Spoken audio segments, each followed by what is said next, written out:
नमस्कार, आप देख रहे हैं न्यूज़ 1 इंडिया। मैं हूं आपके साथ उन्नति भटनागर। बुलेटिन की शुरुआत करते हैं लखनऊ से आ रही इस वक्त की बड़ी खबर के साथ, जहां सपा कार्यकर्ता नेताओं पर एफआईआर दर्ज।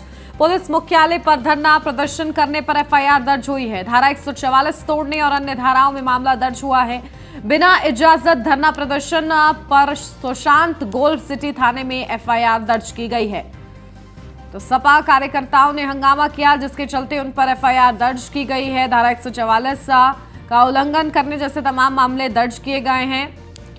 साथ ही साथ बिना इजाजत धरना प्रदर्शन पर सुशांत गोल्ड सिटी थाने में एफआईआर दर्ज की गई है।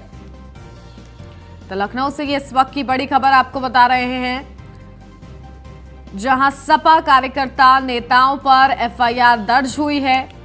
धारा 144 के उल्लंघन का ये पूरा मामला दर्ज किया गया है। बिना इजाजत धरना प्रदर्शन करने पर यह मामला दर्ज हुआ है। सुशांत गोल्ड सिटी थाने में एफआईआर दर्ज की गई है।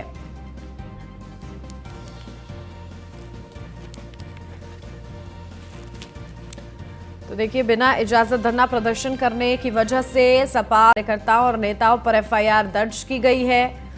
और जहां थाने के बाहर हंगामा किया जा रहा था और इसी को लेकर अब एफआईआर दर्ज की गई है सपा कार्यकर्ताओं और नेताओं के खिलाफ। बिना इजाजत धरना प्रदर्शन, धारा 144 तोड़ने और अन्य धाराओं में मामला दर्ज किया गया है सभी कार्यकर्ताओं के खिलाफ। सुशांत गोल्ड सिटी थाने में एफआईआर दर्ज हुई है इस पूरे मामले में। तो देखिए, कल से हंगामा किया जा रहा था समाजवादी पार्टी के कार्यकर्ताओं की तरफ से।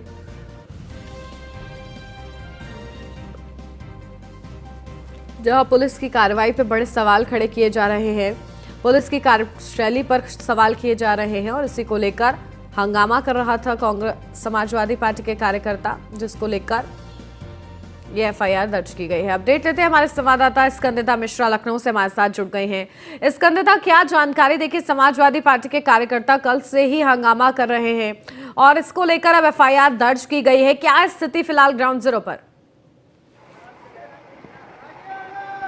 देखिए, कल से ही लगातार धरने कर रहे हैं। जब से मनीष छगन अग्रवाल की गिरफ्तारी हुई है, उसके बाद से अखिलेश यादव जो है वो पुलिस मुख्यालय पहुंचे और वहां पर जहां पर उन्होंने मतलब कुल मिलाकर ट्विटर की लड़ाई जो है पिछले 1 महीने से चल रही थी, लेकिन जिस पर एक्शन नहीं लिया जा रहा था। लगातार आरोप प्रत्यारोप जैसी चीज़ें सामने आ रही थी और वहीं बीजेपी की तरफ से, वहीं सपा की तरफ से लगातार जो बयानबाजी चल रही थी, उस पर अब इतने समय के बाद जब कार्रवाई की गई तो अखिलेश यादव स्वयं पहुंच गए मुख्यालय और वहां पहुंचकर भी उन्होंने ट्विटर की जंग जो है एक बार फिर छेड़ दी, जिसके बाद सपा कार्यकर्ताओं ने तब वहां पर पुलिस मुख्यालय के बाहर धरना प्रदर्शन किया और जो तमाम लोग थे वहां पे, क्योंकि धारा 144 लागू थी, उसका उल्लंघन किया।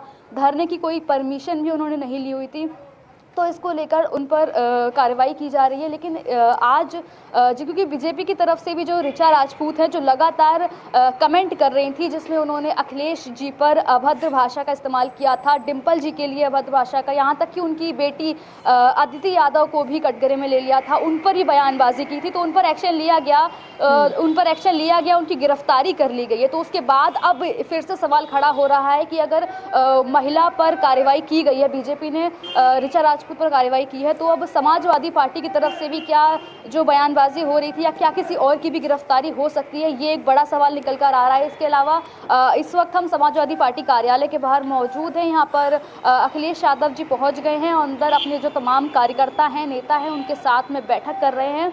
हालांकि आज धरने जैसी कोई स्थिति बनती हुई नजर नहीं आ रही है, लेकिन क्योंकि समाजवादी पार्टी है, इनकी प्रतिक्रिया का कोई अंदाज़ा नहीं होता है कि कब कौन सा एक्शन सामने निकल के आ जाए मोड़, क्योंकि अचानक से कल उनका पुलिस मुख्यालय जाना, उसके बाद गुसाईगंज जेल में जाना और मनीष छगन जी से मिलना और इस वक्त जो अभी बैठक कर रहे हैं, तो उसके कुछ प्रतिक्रिया का कहा नहीं जा सकता कि अचानक से अखिलेश जी आ जाएं या उनके कार्यकर्ता आके धरना करने लग जाएं, क्योंकि कल भी उन पर आरोप लग रहे थे और उन पर मतलब कार्रवाई भी की जा रही थी, क्योंकि उन्होंने धारा 144 का उल्लंघन किया था। तो हो सकता है कि आज भी कोई ऐसी स्थिति देखने को मिले। फिलहाल अखिलेश जी अंदर बैठे हुए हैं पार्टी कार्यालय के अंदर और जो तमाम पार्टी के कार्यकर्ता हैं, नेता हैं, उनसे बात चल रहे हैं। लेकिन जो इस वक्त सबसे बड़ा सवाल निकल कर आ रहा है वो यही है कि क्या अब सपा की कोई महिला या जो के ऊपर एक्शन लिया जा सकता है, क्योंकि यहाँ से भी लगातार अभद्र भाषा का इस्तेमाल किया जा रहा था। ट्विटर पे तमाम बड़े बड़े चीज़ें निकल के आ रहे थे, लेकिन भारतीय जनता पार्टी जो कहा जाता है कि हमेशा से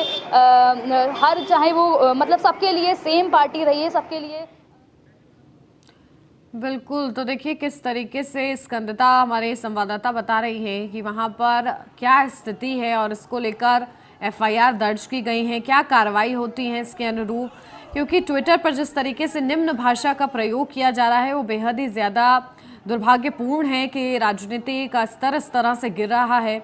और ट्विटर पर आज़ादी है कुछ भी लिखने की, लेकिन उसका दुरुपयोग ना किया जाए, इस बात को समझना होगा।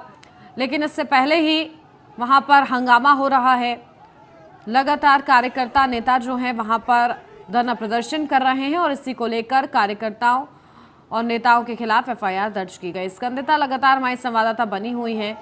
स्कंदता, देखिए इस तरीके से निम्न स्तर का यहाँ पर ट्वीट्स यूज किए जा रहे हैं और दुरुपयोग किया जा रहा है एक आज़ादी का, उसको लेकर कहीं ना कहीं ये गिरफ्तारी हुई थी जिसको लेकर हंगामा किया जा रहा है। अखिलेश यादव भी मैदान में उतरे, वो भी पहुंचे पुलिस मुख्यालय और उन्होंने भी वहां पर जाकर कहीं ना कहीं उन्होंने एक सहमति उसमें जाहिर की है। इसको लेकर बीजेपी की तरफ से किस तरीके से तीखी प्रतिक्रिया आ रही है, क्योंकि बीजेपी बार बार ये आरोप लगाती है कि समाजवादी पार्टी किस तरीके से अपराधियों को संरक्षित करती है।